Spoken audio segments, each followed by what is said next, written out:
ការធ្វើបុណ្យមិនប្រកាសថាលុះត្រាតែអ្នកទាំងអស់គ្នាត្រូវថាបង្ហាញទៅកាន់មនុស្សជុំវិញខ្លួនឬមួយក៏បណ្ដាញសង្គមទៅហៅថាការធ្វើបុណ្យរបស់ដែលត្រឹមត្រូវបំផុតទេធម្មតាមនុស្សយើងម្នាក់បើសិនជាយើងមានចិត្តចង់ធ្វើបុណ្យធ្វើទានមែនណាគឺយើងអត់ចាំបាច់ដើរទៅប្រកបប្រកាសប្រាប់គេថាយើងបានធ្វើអីខ្លះតែទេវតានៅឋានលើគាត់បានមើលឃើញមេឃដឹងដីដឹងអញ្ចឹងហើយកុំខ្វល់ពាក្យសម្ដីអ្នកដទៃដែលគេតែងតែមកនិយាយបែបនេះបែបនោះទាំងតែគេមិនបានដឹងជាក់ស្ដែងថាយើងជាមនុស្សបែបណាឬមួយក៏បានធ្វើអីគេខ្លះនៅខាងពីខាងក្រោយខ្នងដែលគេមើលអត់ឃើញហ្នឹងហើយអីដែលសំខាន់មួយទៀតមុននឹងធ្វើបុណ្យទៅកាន់អ្នកដទៃធ្វើបុណ្យជាមួយព្រះរស់ខ្លួនឯងជាមុនសិនទៅបើសិនជាសូម្បីតែព្រះរស់យើងធ្វើបុណ្យមិនទាន់បានគ្រប់គ្រាន់ផងយើងទៅខំធ្វើបុណ្យឲ្យអ្នកណាមើលហើយទៅខំធ្វើបុណ្យឲ្យអ្នកដទៃសួរថាវាសមអត់អញ្ចឹងចំណុចនេះគួរតែគិតមើលឡើងវិញហើយការធ្វើបុណ្យហ្នឹងបើសិនជាយើងមានចិត្តចង់ធ្វើបុណ្យហើយមិនចាំបាច់ខ្វល់ពីពាក្យសម្ដីអ្នកដទៃហើយក៏មិនចាំបាច់ចង់ឲ្យអ្នកណាមើលឃើញឬមិនមើលឃើញណាគ្រាន់តែយើងដឹងថាខ្លួនយើងបានធ្វើអីគេខ្លះទៅបានហើយហើយអ្នកដែលគាត់តែងតែនិយាយថាគេមិនចេះធ្វើបុណ្យធ្វើទានហ្នឹងគួរមើលខ្លួនឯងវិញថាបានធ្វើបុណ្យបានកម្រិតណាហើយចេញពីចិត្តល្អបរិសុទ្ធអត់ឬមួយក៏គ្រាន់តែធ្វើបុណ្យក្នុងការសម្ដែងដើម្បីគ្រាន់តែឲ្យល្អមើលឬមួយក៏គ្រាន់តែឲ្យក្នុងចិត្តខ្លួនឯងគិតថាខ្លួនឯងបានធ្វើបុណ្យទាំងតែជាក់ស្ដែងមិនមែនជាបុណ្យដែលចេញពីចិត្តល្អបរិសុទ្ធណាព្រោះអីបុណ្យភាគច្រើនគេអាចថតគេអាចអីដើម្បីចែករំលែកនៅអំពើល្អរបស់គេដើម្បីឲ្យមនុស្សជុំវិញខ្លួនបានមើលឃើញហើយធ្វើតាមដើម្បីឲ្យចែករំលែកកុសលផលបុណ្យហ្នឹងដើម្បីឲ្យមនុស្សជាច្រើនដឹងថាគួរធ្វើបុណ្យបែបណាតែមានអ្នកខ្លះមិនមែនធ្វើដើម្បីគ្រាន់តែចែករំលែកប៉ុណ្្នឹងទេគឺធ្វើដើម្បីគ្រាន់តែចង់ទទួលបានការសរសើរពីអ្នកដទៃថាខ្លួនឯងបានធ្វើបុណ្យធ្វើទានដែរ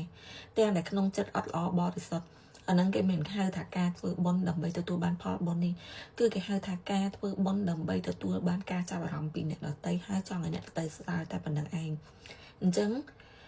បុណ្យទទួលបានដែរតែសួរថាធ្វើបុណ្យបាន10ទទួលបានមកវិញទាំង10អត់ទេគឺចិត្តអ្នកជ្រះថ្លាបានប៉ុណ្ណាគឺបុណ្យអ្នកទទួលបានប៉ុណ្ណឹងអញ្ចឹងអ្វីដែលអ្នកគួរតែធ្វើគឺសួរខ្លួនឯងវិញថាបានធ្វើបុណ្យនឹងចេញវិចិត្រអត់ឬមួយក៏គ្រាន់តែចង់បានការសរសើរឬមួយក៏គ្រាន់តែចង់បានឲ្យមើលមកឃើញថាល្អបានធ្វើបុណ្យនឹងគេដែរជាក់ស្ដែងខ្ញុំសូមលើក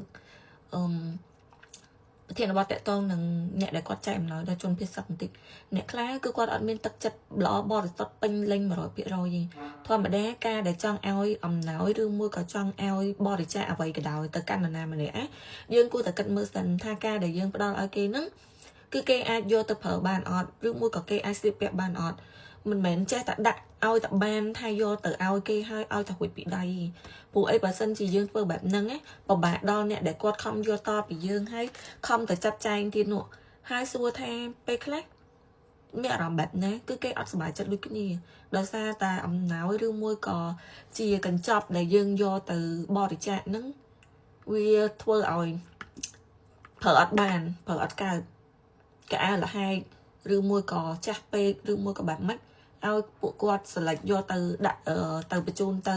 ជនភៀសសឹកអីមិនកើតអញ្ចឹងបានតែត្រូវមកខាត់កម្លាំងពួកគាត់ហើយយើងនេះគ្រាន់តែចង់បានឲ្យតែមានឈ្មោះថាទៅធ្វើជាអំណោយឬមួយក៏ទៅបរិច្ចាគដែរអញ្ចឹងខ្ញុំចង់លើកទឹកចិត្តឲ្យអ្នកទាំងអស់គ្នាមិនថាធ្វើបុណ្យធ្វើទានឬធ្វើអីក៏ដោយព្យាយាមតាំងចិត្តយកទៅធ្វើកុំធ្វើដោយគ្រាន់តែធ្វើពួកអីមិនថាលទ្ធផលចេញមកមិនថាការងារអីបើយើងគ្រាន់តែធ្វើដើម្បីតែរួចពីដៃអត់មានការតាំងចិត្តនៅក្នុងនឹងទេលទ្ធផលចេញមកក៏អត់ល្អដូចគ្នាអញ្ចឹងនេះក៏ជាទម្លាប់មួយដែរវីដេអូហ្នឹងរៀងវែងតិចតែខ្ញុំចង់ចែកម្លែកអំពើល្អគឺគិតនៅលើខ្លួនយើងបើយើងគិតថាយើងធ្វើអីមួយដែលចេញពីចិត្តហើយតាំងចិត្តធ្វើនោះអ្វីដែលចេញមកក៏វាល្អដូចគ្នាហើយកុំវាតម្លៃអ្នកដទៃថាបែបនេះបែបនោះបើសិនជាយើងមិនដែលស្គាល់គេច្បាស់ឬមួយក៏ទោះបីជាស្គាល់ច្បាស់ក៏គួរកុំវាតម្លៃព្រោះអីជាគៀងផ្ទះអ្នកណាភ្លឺផ្ទះអ្នកនឹងមិនប្រកាសថាយើងនៅជាប់មួយគេ24ម៉ោងទេហើយក៏យើងមិនបានដឹងថាគេបានធ្វើរឿងអីគេខ្លះដែរគេក៏អត់មានមកពេលណាមកអង្គុយរាយរាប់ប្រាប់យើងថាគេធ្វើបែបនេះបែបនោះដែរអញ្ចឹងព្យាយាមកុំវាតម្លៃអ្នកដទៃហើយព្យាយាមអាប់ដេតខ្លួនឯងឲ្យល្អប្រសើរវិញនោះទៅជាអ្វីដែលយើងគួរធ្វើអរគុណ